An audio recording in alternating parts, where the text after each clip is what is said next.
Welcome back to LOOKUP Business. Thank you very much for being a part and parcel of this particular show. Let's get into the big conversation tonight. The thing is, it is 2023, and so you got to think about where to put your investments. So you can actually get to start talking about recouping some of this at the end of the year.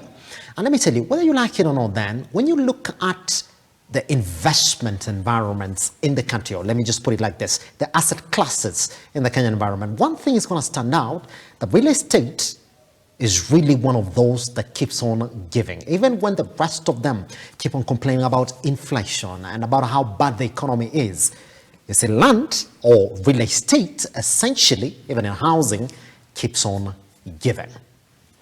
So the conversation tonight is not about how to invest in real estate.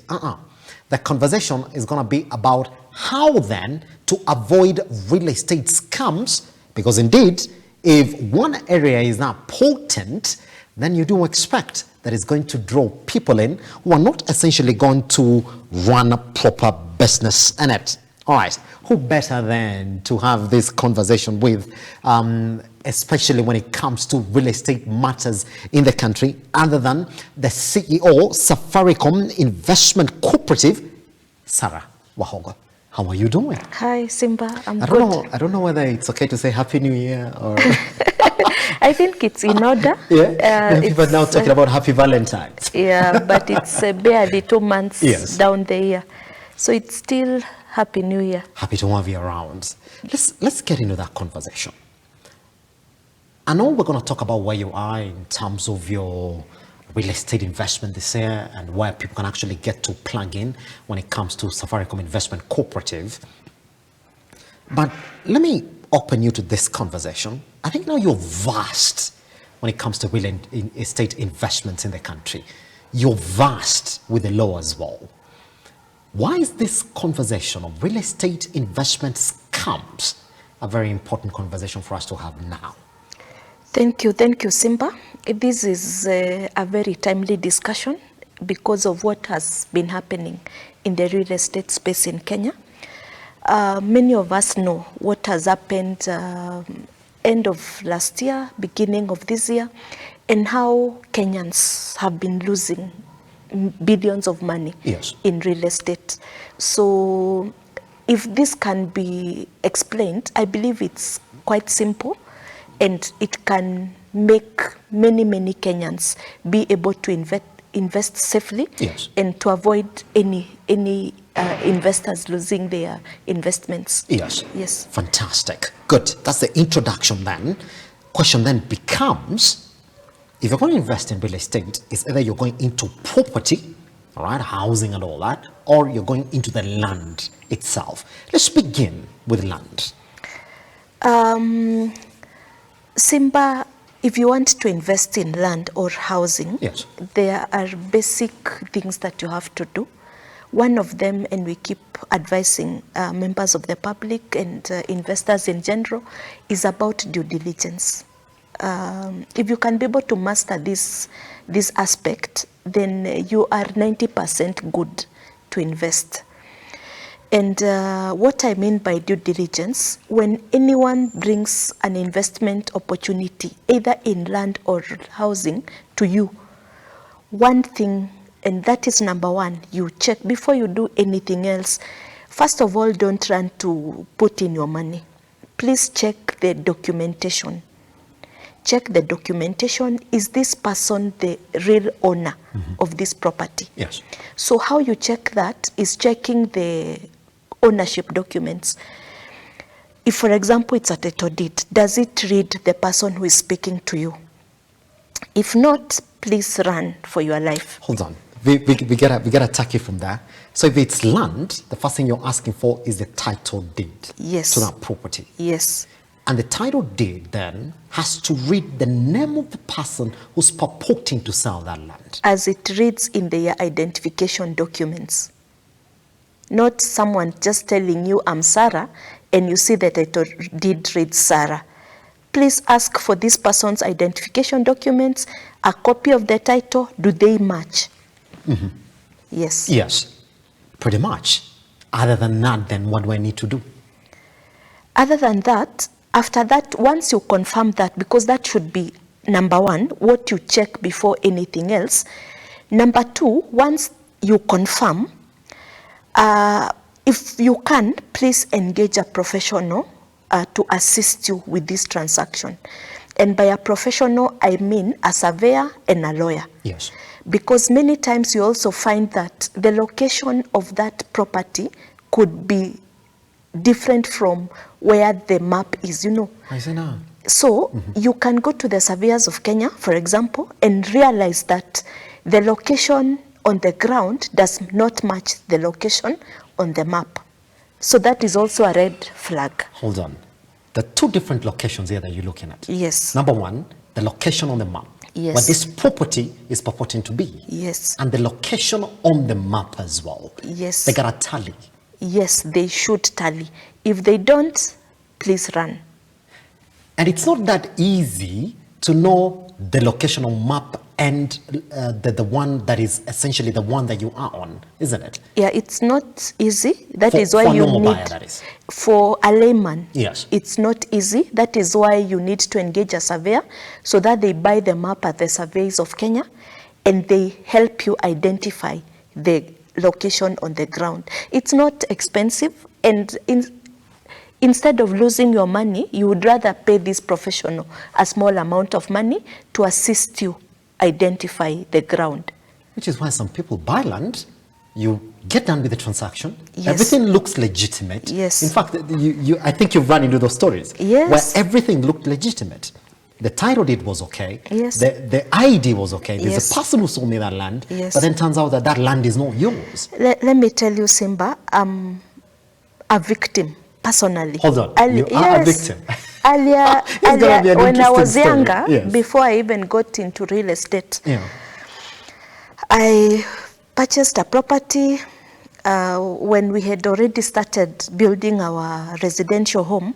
Then the chief comes, tells us that you guys need to stop this because this is not your property. This is not your plot. That was like 10 years back. Why? So the caretaker called us and telling us the chief was here. He's saying that this is not your property. We did not sleep for almost 2 weeks. You cannot, isn't it? Yes, I'm telling you, I'm a victim of this. What I'm telling you, I have experienced it firsthand. So after that, it was a long engagement with the chief, with the courts and all those things. So it's very, very important to ensure that what the map reads, it tallies with the ground. Yes. Yes. And that's going to be by the help of a professional. Yes, let it be by the help of a professional, because many of us are not experts in this business. And like that one, I can tell you I was not aware that I was supposed to check these things that then. Yes. Yes. Pretty much. Now, which opens up to another conversation. I mean, if you look around, and we're just speaking to you before we went on air, there are advertisements everywhere of investing in real estate. But then, these are companies now that have been formed within the real estate sector that are saying, we are selling property. Does it change? Because if you're going then to check the credentials for these companies, where do you start from? Because now it gets a bit complex, because if an individual selling land, the only thing I'll ask for you is for your ID and the title deed, make sure that it tallies, and after that I give you the money. But what about these companies now that are selling property? Okay, for a company selling property, first of all, the mother title of the parcel must be registered in the company's name. For somebody who doesn't understand what mother title is, let's begin from that. What happens for companies is that they buy a big parcel and subdivide. So the original title of that parcel is what we call the mother title. Yes. It should be in the name of the company selling to you. Because again, some of these companies will sell to you a property where they have not finished paying the vendor. You know? I said that. So ensure that the mother title of the company is in the name of the company. Of the company that is selling you that property. It means that they have had an agreement where they had closed on the transaction. So nobody will come later and tell you, oh, this estate, the owner passed on, now we are doing succession, you know, all those kind of things. So that way, your investment is secure, because it means that the company was able to purchase the land and they have transferred to their name. I see. So that is number one. If you cannot get a mother title registered in that company name, run. I like the way you say, run. Don't look back. Don't look back. All right. Another scenario then pops up when it comes to dealing with a company. And this is one question that we got directly from one of our viewers who watched your poster and said, are there specific registrations that I need to check on for real estate companies, or I'm just going to look for a normal registration for any other company in the country? Come back again? Yes. Are there specific registrations for companies that are in real estate that I need to check out for, or as long as it's a company purporting to sell land, I'm good to go with them? No. Okay, I will not speak about the registrations because companies register, but now the business that they undertake is the issue. Because you will find that, fine, a company is properly registered, it has a C12 and all those things. But after that, the business is what is questionable. So for a company selling land, I don't think you really need to get into the C12 and all those things. What you need to ensure is that the specific investment is well registered. Yes. So in that sense, I mean that you do a proper due diligence for that property and also a due diligence for the company. Because you could have a C12, but does this company have a registered office? No, does it have employees? In case of an arbitration, what would you do? So you need, who are the directors? You know, so how long has this company been in exactly? Yes, so those are some of the things, not necessarily in the act, but as a background check for the company that you want to trade with. Pretty much. Which therefore opens up to another conversation as well. I told you today we're just going to talk about the scams. Now, somebody asked, when is a deal too good to be true in the real estate sector in the country? Are there red flags that you would tell us today when you're saying, if somebody gives you this deal, please don't look at it again? Yes, Simba, number one is price. If you find a property that has a very low price, please think twice. Before going there? Before even discussing anything with that seller. Because like you were telling me before this set, if you find someone selling to you a 4-bedroom house for 3 million, nowhere in this Nairobi you will get... You get a 4-bedroom for 3 million. Yes, exactly. So that is red flag number one. The other thing is on documentation. If you find this person is taking a lot of time to give you the documentation, either his identification documents or documents for the property, please think twice. That is a red flag automatically. Also, ensure that you visit the site. Please don't buy a property from the comfort of your living room. Ensure before anything else you visit the site, speak to the neighbors, speak to the chief. Most likely you will know if this property had an issue, either there was a case in court, or if this property has been sold to many people. You actually don't need a professional to get some of this information. You just need to do your due diligence. Just take your time, and because you will be committing to put in your money, your hard-earned money, please don't be in a hurry. Let no one push you. Let no one pressure you. Properties will never end. You know, you will have properties all the time that are on sale. Let no one pressure you and telling you that someone else wants to buy. If there's another buyer, let them buy. Take your time and ensure that whatever or whichever property you want to put your money into, you will not lose. You know, there's so many ways that you can safeguard your investment. Yes, yeah, pretty much. Let's go to the conversation. Before we delve back then into some of the scams that you need to take care of then, let's talk about Safaricom Investment Corporation. Yes. Cooperative, sorry. Now, somebody's looking at you and saying, well, you're in this business as well, both for members and non-members as well. Yes. If somebody wants to work with Safaricom Investment Cooperative to get into the real estate business, in this conversation of avoiding scams, where are you and why should I work with an investment cooperative like Safaricom if I really want to sit back and say that, well, the due diligence that I should have done by myself has been done by Safaricom Investment Cooperative, so the only thing I'm going to do is give them the money, and then after that I see the benefits. Yeah, that is where we come in, Simba. We have been tried and tested, and we understand this business better than anyone else. Mm-hmm. And any property that we want to, or rather we bring to our investors, you know, the due diligence, extensive due diligence has been done. Because let me tell you, we have also lost before.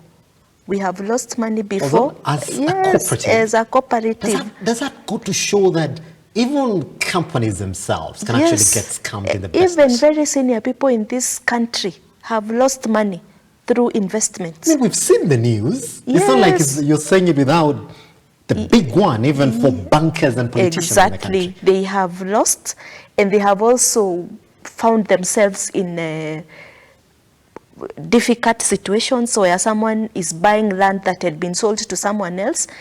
It's not new in this business. So yes. The good thing with investing with a cooperative like ours is that the investor will not lose.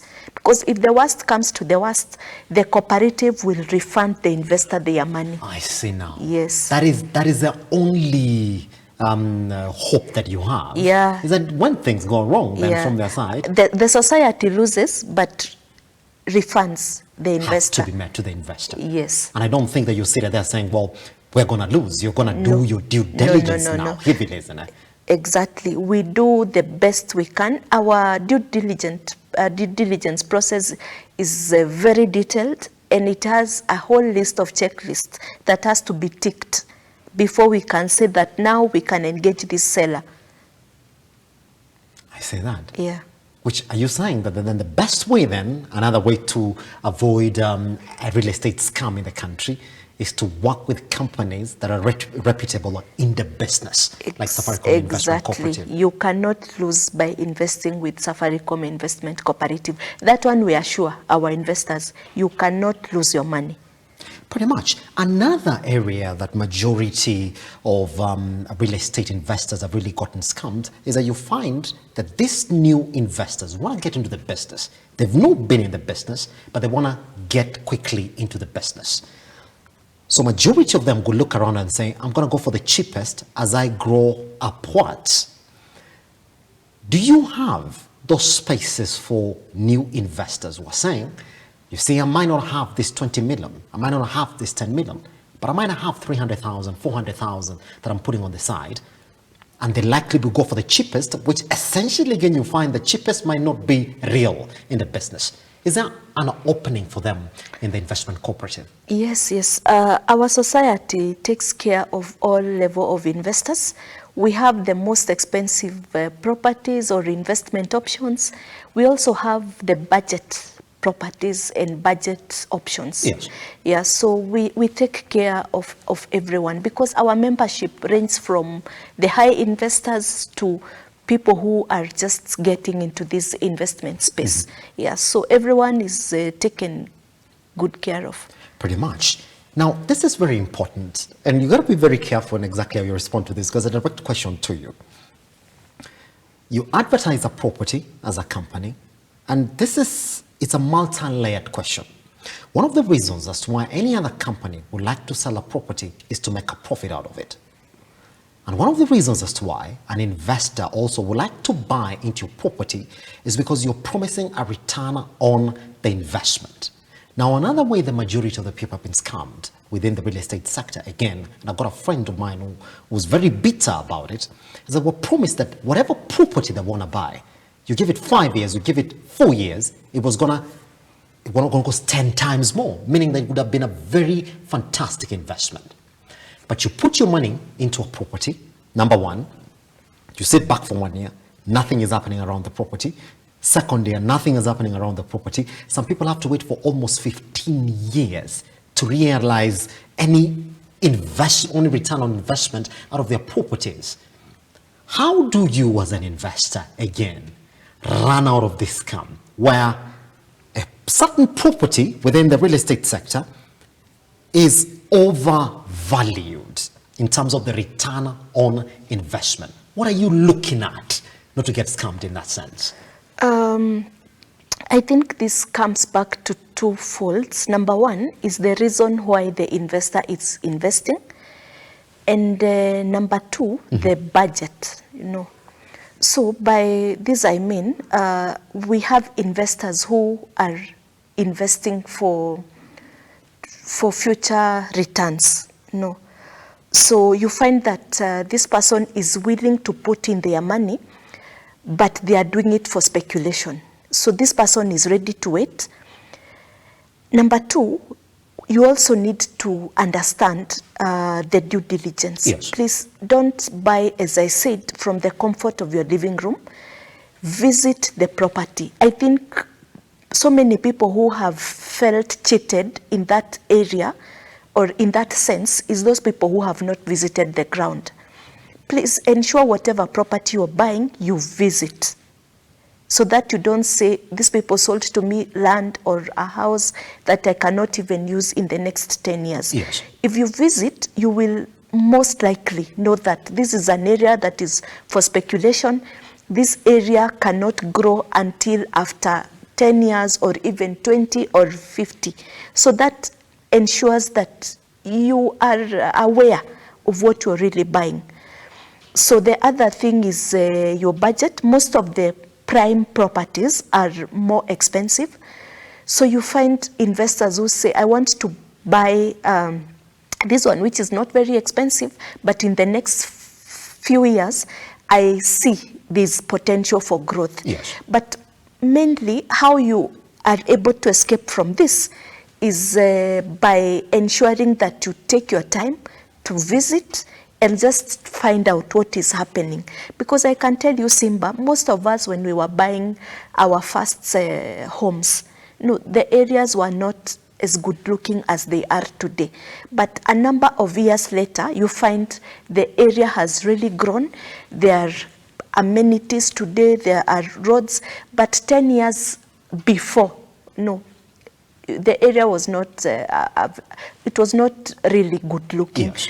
But I think what happened is that people took advantage of that and now went into the bundles to sell properties and promising investors of an escalation or a growth in returns. Yes. So we need to take our time before we commit any shilling to an investment, to just do a bit of research. What amenities are upcoming in this area? How long will that take? Without even believing what the seller is telling you. Just do a bit of your research so that you make an informed decision. Yes. Yes. Pretty much. Again, still on the same line, do you believe that indeed, if a property is not within a satellite town, but that I mean close to development, close to where the lines are going to develop, that somebody can come and sell it to you? And this is a specific question. I don't know whether you've seen the trend now. There's been a lot of talk about Nanyuki and the promise that Nanyuki has. And somebody asked me this question: do you have property in Nanyuki? And why would I listen to any other person talking to me about Nanyuki? And they phrase it like this: is Nanyuki the new scam? Because if you look at Nairobi and its environs, it's getting much expensive for smaller companies who are getting into the real estate business to acquire these properties to sell. And I'm going to ask it again. Are towns getting a different marketing from these companies that are selling real estate from what they essentially need to be? Let me say that Nanyuki is a good site. Yes. Number one, if you look at domestic tourism, you always find so many people going for short holidays in Nanyuki. I don't know whether you've seen this. Yeah, I've seen it. If you look at our social media, you will find so many of our influencers these days. They want to spend a number of their days in Nanyuki. They have bought houses where when they want to just take a break from the hustle and bustle of the city, they want to spend a weekend in Nanyuki. So it's a good location. And the other thing, we have so many hotels in Nanyuki. If you go to Nanyuki, we have so many developments, including security aspects in that area, the British Army and all those things. We have very good hotels in that area, so it cannot be a scam. So of course those investors, and those are very high-end investors who go to Nanyuki to invest, there is a reason why they do it. Yes. And they have not chosen any other location. They have specifically chosen Nanyuki as their location of choice. Yes. So looking at this domestic tourism, the developments in the area, and also looking at the areas where you find good land for investment, Nanyuki is one of them. And that tells you that these investors have not, between Nairobi, Thika, and Nanyuki, you know, so many kilometers. How comes they have not settled on any other area? Mm-hmm. So Nanyuki is a good site for investment, and especially for even diaspora, Kenyans in diaspora who want to build a home where they can come and take time to think about either their investment, their life. Nanyuki is a good place, to be honest. It's a good location. And also looking at the infrastructure in Nanyuki and the potential for growth. That's it. It's a good area for investment. Pretty much. All right, as we come to the tail end of this conversation, I want to go look back at Safaricom Investment Co-operative. From where you've sitting here, where do you see the investment opportunities for any other person who's listening to you today, saying, well, I want to get into real estate, and you've said, well, the best place to get into if you're going to avoid any other scam is Safaricom Investment Co-operative. Where are the investment opportunities? Number one, for those who are just starting in the sector, and number two, for those who want to open up their portfolio. I will answer this question in the sense that as an investment vehicle of choice, we work for our investors. And I'm not a PR person, Simba, by the way. I'm a finance person by profession. Yeah? So I'm not saying this because I want to to market the society per se, but what we really do is to put investments together and give a return. There's another time I had done a video about side hustling. We have so many of our young people and generally our employed people who have lost a lot of money by engaging in side hustles. So many of these people have an 8 to 5 job, but they are still selling shoes somewhere, they have a pub somewhere, they have a wine and spirit. But what I can tell you, and I'm speaking this from a point of experience, I have tried all manner and types of side hustles. But what I have always done is I have always lost money. And what do I mean? I get paid, my salary is paid, but I put it in my side hustle, which does not give me a return. Mm. Because first of all, you have employed people who do not understand the importance of a client, who do not understand how to manage a business. At the end of the day, they steal from you, they they do not take care of your clients. You end up paying rent, paying salaries with no return. So what as a cooperative we are doing, we are creating a model investment cooperative where investors, no matter what level of entry they are in, high, low, entry level, they can bring their money to this cooperative and they get a return. And this financial year that ended, 2022, our AGM is coming Saturday on 18th of December, and the proposed rebates is at 7% of your investment. However, this year, 2023, we are looking at a double digit. And our return, the return we are looking at in the next few years is a minimum guaranteed return of 15%. 15%, which will be way healthier than any other inflation than rate. Any other, and yes, more than even the government securities, better than there is in the market currently. So instead of engaging in side hustles and all those things, please work with us. We will ensure that you get a minimum guaranteed return.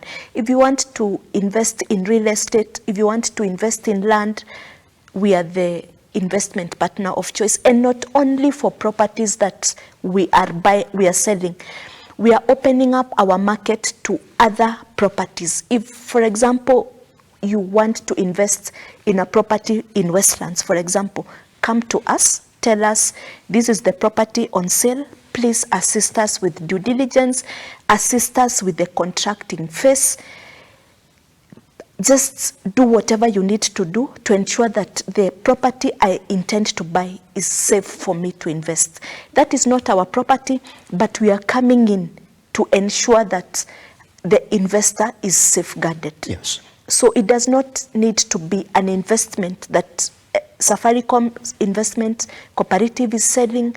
As long as you have an intention to purchase a property, we will come in and support you. Pretty much. I mean, I cannot add anything on top of that. Now you do know those real estate scams. I'd like to even talk to you personally as one who's also experienced it very close to me. It doesn't happen to me, but any other person can fall into it. But you've exactly heard from the CEO of Safaricom Investment Group. If you want to avoid it, you'd rather go to people who would take that risk for you, so that if it goes bad, you go back to them for a refund, as opposed to that falling down on you. Thank you very much for coming. Guess what? I'll be calling you back again this year so we can look at the performance of the real estate sector. We have to. Thank you, Simba. Anytime. Always a pleasure. All right. Online at LOOKUP TV across all your social media platforms. Talk to me directly at Kiage Simba on our Twitter. I'll see you next week for another edition.